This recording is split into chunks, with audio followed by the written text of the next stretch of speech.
Oke, bismillahirrahmanirrahim. Assalamualaikum warahmatullahi wabarakatuh. Di sini Miss akan bahas tentang peluang komplement. Nah, apa sih arti dari peluang komplement? Peluang komplement itu intinya peluang yang terjadi yang hasilnya itu kontradiksi dengan peluang yang terjadi yang sudah disebutkan sebelumnya. Nah, bingung kan? Intinya gini, peluang komplement itu misalnya gini, misalnya peluang yang terjadi itu bilangan genap. Nah, berarti peluang komplemennya apa?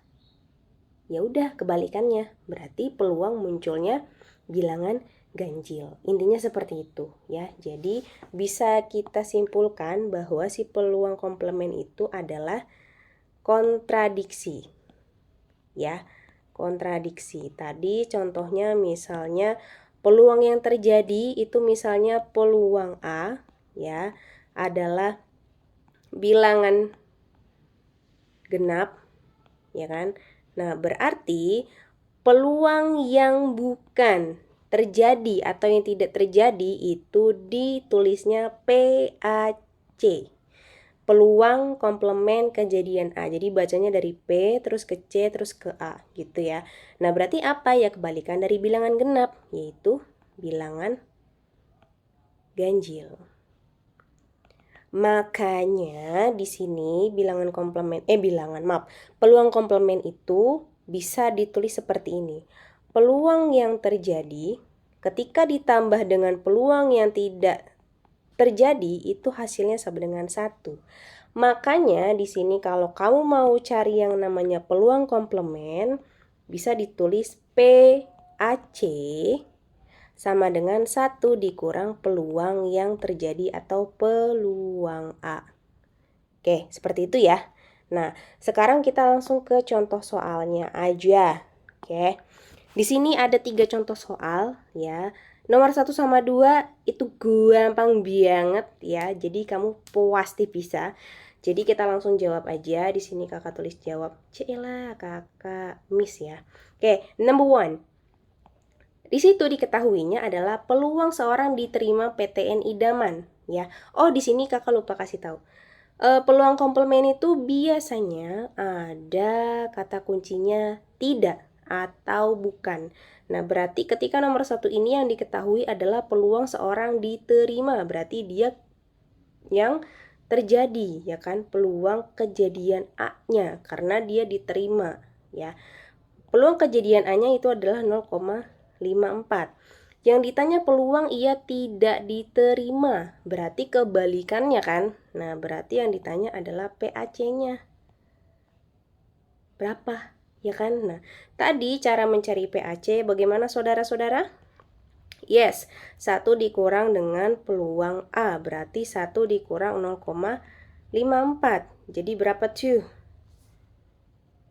0,46. Berarti ini adalah peluang ketika dia tidak diterima PTN. Oke, like that ya. Nah, berarti kemungkinan dia diterima PTN sama dia tidak diterima PTN lebih besar mana? So, pasti yang ini ya, dia lebih besar diterima PTN. Bisa ya? Oke, berarti nomor 2 juga you harusnya bisa. Yang diketahui di nomor 2 adalah tidak diterima PTN. So, pasti berarti PAC atau PA yang diketahui, Zai? PAC, oke. PAC itu 0,78. Nah, yang ditanya peluang ia diterima. Nih, diterima berarti kejadian kebalikannya, berarti PA atau yang terjadinya itu berapa? Ya udah tinggal 1 dikurang 0,78 berarti 0,22 ya. Jadi kalau kamu mau mencari yang namanya PAC atau si PA itu sama-sama 1 dikurang ya. Jadi kamu nggak usah bingung. Karena apa? Karena di sini peluang kejadian yang terjadi dan tidak terjadinya ketika dijumlah sama dengan 1. Kenapa harus 1? Karena kalau 1 itu peluang pasti terjadi. Seperti itu, oke? Oke, kita lanjut nomor 3. Number 3, 7 orang duduk mengelilingi meja bundar. Oke, ini kita kilas balik ya. Jadi peluang itu jenisnya ada peluang saling bebas, ada peluang majemuk dan teman-temannya. Nah, di sini ada kata-kata meja bundar. Nah, ini masuknya ke peluang juga, tapi ke submateri kaidah pencacahan yaitu permutasi. Nah, permutasi mana yang ada kata-kata meja bundar? Ini ada meja bundar, terus ada 7 orang duduk misalnya nih A, B, C, D, E, F, G. Nih 7 orang nih ngelilingin si meja ini, ya kan? Nah, and then karena dia mengelilingi meja itu, maka termasuk permutasi siklis. Ya, kenapa namanya siklis ya? Namanya siklis itu kan muter aja. Ya, makanya kenapa dia ciri-cirinya itu meja bundar atau mengelilingi, itu biasanya pakai permutasi siklis. Yang mana bisa kita cari dengan n-1 vectorial. Oke. Di sini kita baca lagi kata-katanya.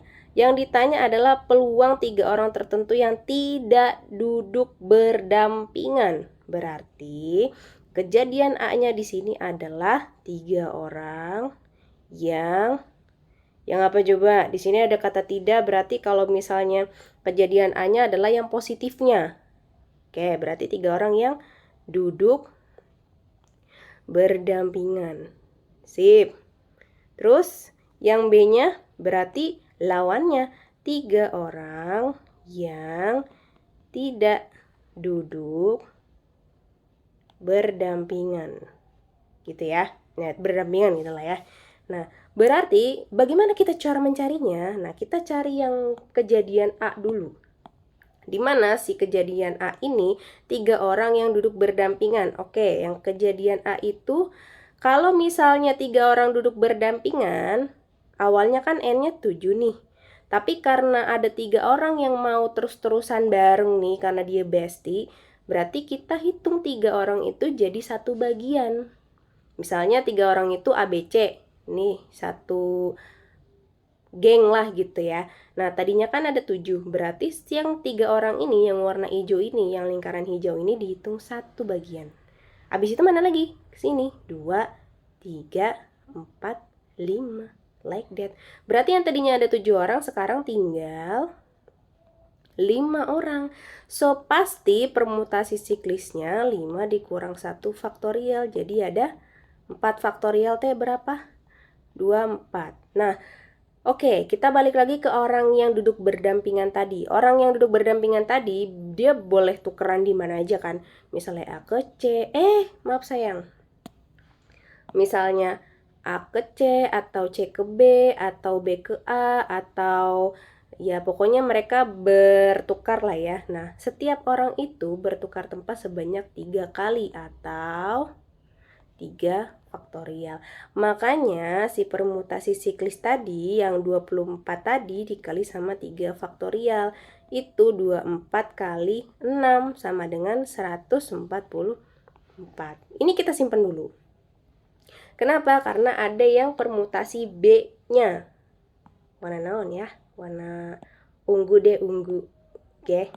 Nah, yang permutasi B-nya gimana? Berarti yang 3 orang tidak duduk berdampingan. Yang tadinya dia berendeng nih, si ABC-nya berendeng, sekarang misah.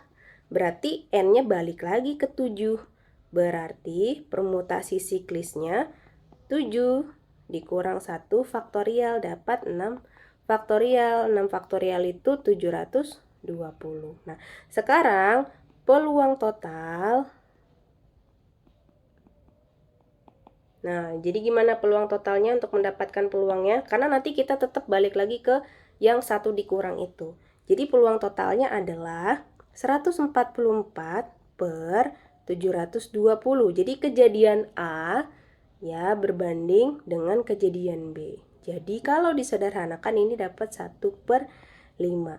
Yang ditanya tadi peluang 3 orang yang tidak duduk berdampingan berarti kan PAC. Ya kan? Oke, kita tulis di sini PAC sama dengan 1 dikurang 1/5. Jadi berapa?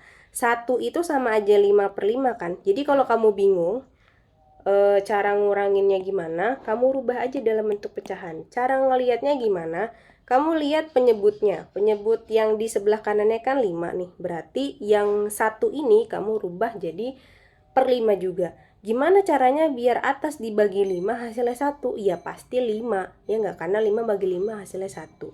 Jadi 5 per 5 dikurang 1 per 5 hasilnya adalah 4 per 5 atau 0,8. Ya, mau pecahan betul, mau dalam bentuk desimal juga boleh. Oke, seperti itu untuk pembahasan peluang komplement kali ini. Semoga kita ketemu lagi di materi yang seru lainnya. Bye-bye.